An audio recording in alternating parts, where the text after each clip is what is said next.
Welcome to healthy home. ఇవాళ మనం చిలకడ దుంపతో పాయసంని ఎలా తయారు చేయాలో తెలుసుకుందాము. దీన్ని గెన్స్గడ్డ అని కూడా అంటారు.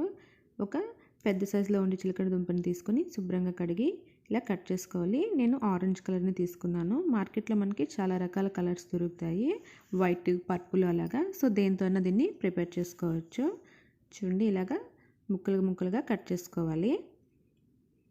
ఇప్పుడు ఒక ప్రెషర్ కుక్కర్ని తీసుకొని ఈ కట్ చేసుకున్నటువంటి చిలకడ దుంప ముక్కలను వేసుకొని ఒక గ్లాస్ వాటర్ వేసి ఒక 3 విజిల్స్ వచ్చేంత వరకు కుక్ చేసుకోవాలి. చూడండి, 3 విజిల్స్కి మనకి చక్కగా ఉడికిపోయాయి.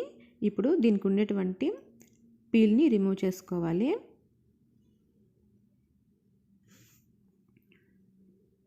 అన్నిటికీ పీల్ రిమూవ్ చేసుకొని ఒక బౌల్లో తీసుకుందాము.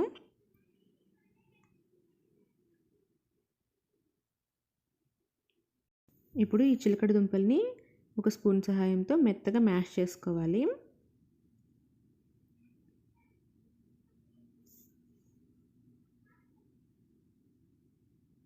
ఎక్కడ ఉండనేది లేకుండా చూసుకోవాలి.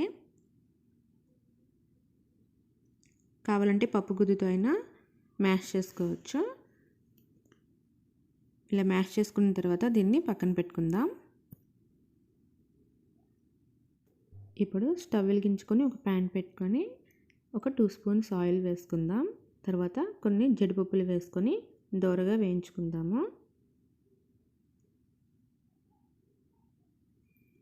ఇవి మనకి వేగిపోయాయండి. వీటిని ఒక ప్లేట్లో తీసుకుందాం.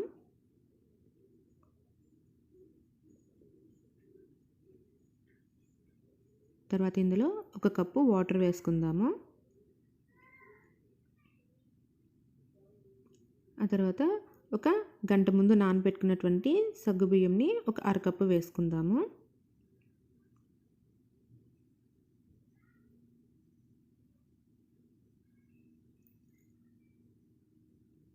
సగ్గుబియ్యం మనకి బాగా ఉడికిపోవాలి. ఇలా ముందుగా నానబెట్టుకుంటే మనకి త్వరగా ఉడుకుతుంది.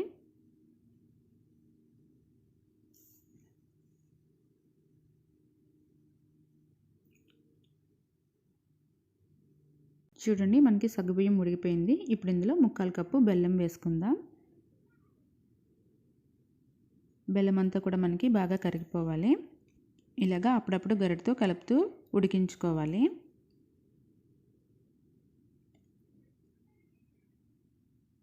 ఇప్పుడు ఇందులో మనం ముందుగా మ్యాష్ చేసుకున్నటువంటి చిలకడ దుంప పేస్ట్ని వేసుకుందాము.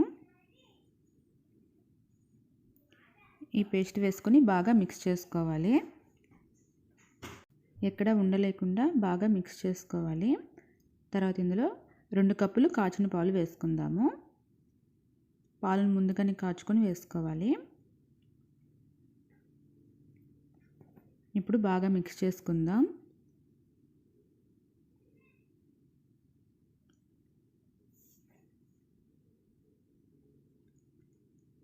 మీకు కొంచెం పలుచగా కావాలనుకుంటే మరికొద్ది పాలు వేసుకోవచ్చు.